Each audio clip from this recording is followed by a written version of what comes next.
નમસ્તે મિત્રો, દ્વિચલ સુરેખ સમીકરણના આ વિડીયોમાં તમારું સ્વાગત છે। આ વિડીયોમાં આપણે દ્વિચલ સુરેખ સમીકરણના આલેખ પર આધારિત કેટલાક પ્રશ્નોના ઉકેલ મેળવીને આ વિષય પર આપણી પકડ વધારીશું। તો સમય લીધા વિના શરૂ કરીએ છીએ આપણા પહેલા પ્રશ્નથી। એક કેરીની કિંમત એક સફરજનની કિંમતથી બમણાથી 2 ઓછી છે। આ પરિસ્થિતિને દ્વિચલ સુરેખ સમીકરણના રૂપમાં દર્શાવીને આલેખ દોરીએ। ચાલો જોઈએ છીએ કે આવા પ્રશ્નોનો ઉકેલ કેવી રીતે મેળવી શકાય છે। સૌથી પહેલા અહીંયા 2 ફળ છે, કેરી અને સફરજન, અને આપણે 2 ચલવાળું રેખિક સમીકરણ બનાવવાનો છે। તો આપણે કોઈ પણ એક ફળની કિંમત x અને બીજા ફળની કિંમત y લઈ લઈશું। તો ધારો કે એક સફરજનની કિંમત x છે અને કેરીની કિંમત y છે।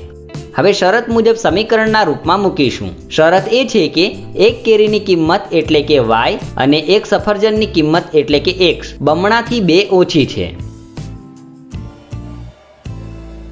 y 2x કરતાં પણ 2 ઓછા છે, એટલે કે y બરાબર 2x - 2। આ થઈ ગયું સમીકરણ તૈયાર। હવે આપણે આલેખ પત્ર પર x અક્ષ y અક્ષ બનાવીને તેમના એકમ લખીને આલેખ બનાવવાનો છે। તો તેના માટે શું કરીશું? આપણે x અને y નું એક કોષ્ટક બનાવીશું અને x તથા y માટે અલગ અલગ કિંમત કાઢીશું। આ સમીકરણમાં જ્યારે આપણે x ની જગ્યાએ 1 મૂકીશું તો y મળશે 0। જ્યારે આપણે x ની જગ્યાએ 2 રાખીશું તો y બરાબર 2 મળશે। આમ તો એક રેખા દોરવા માટે 2 યામ બિંદુ પૂરતા છે, પરંતુ તમે ત્રીજું બિંદુ પણ કાઢી લો। ચાલો x ની જગ્યા પર 3 રાખીને જોઈએ છીએ y કેટલો મળે છે।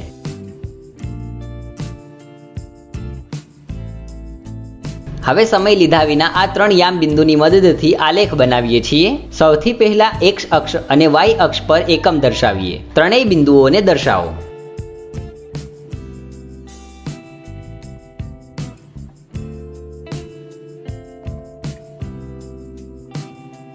આ બિંદુમાંથી પસાર થવા વાળી રેખા દોરો અને આ થશે સમીકરણ y બરાબર 2x - 2 થી બનેલો આલેખ।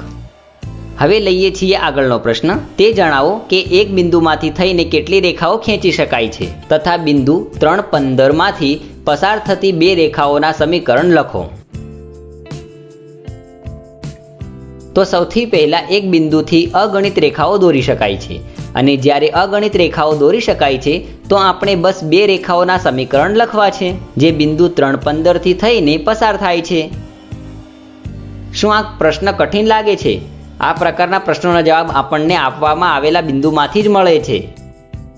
આ બિંદુ x અને y ના યામ છે। જો તેને આપણે ધ્યાનથી જોઈએ તો શું એવું કહી શકીએ છીએ કે x બરાબર 3 છે ત્યારે y 15 છે, એટલે કે y એ x ના 5 ગણા છે। y બરાબર 5x।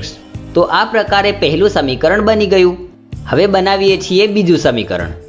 શું આપણે x અને y વચ્ચે સંબંધ દર્શાવવા માટે માત્ર ગુણાકારનો જ ઉપયોગ કરીશું? ના, આપણે જોડી ઓછી કરીને કે ભાગાકારનો ઉપયોગ કરીને પણ તેમના વચ્ચે સંબંધ દર્શાવી શકીએ છીએ।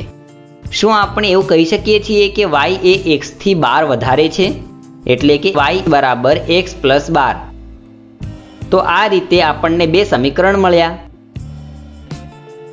મિત્રો, શું તમે 2 થી વધારે સમીકરણ બનાવી શકો છો? શું તેમના વચ્ચે બીજો કોઈ સંબંધ દર્શાવી શકાય?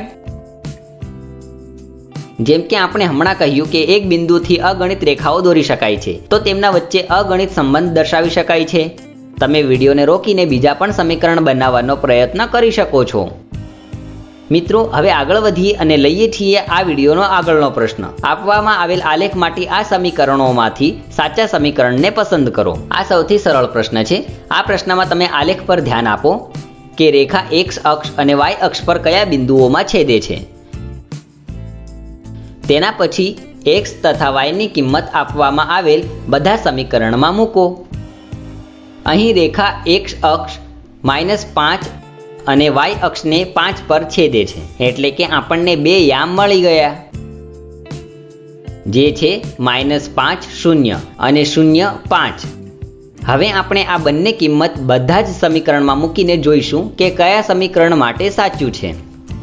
સમીકરણ 1 માં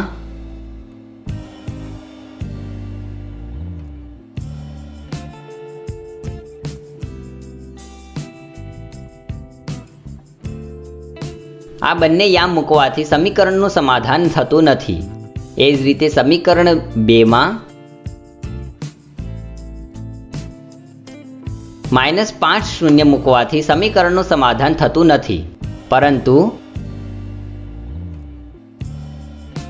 યામ 0 5 મૂકવાથી જમણો પક્ષ ડાબા પક્ષ બરાબર મળે છે.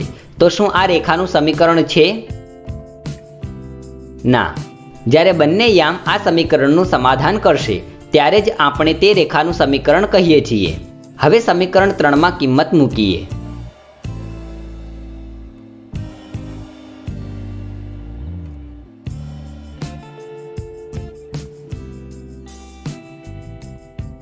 આપણને બંને યામ માટે જમણો પક્ષ ડાબા પક્ષ બરાબર મળે છે.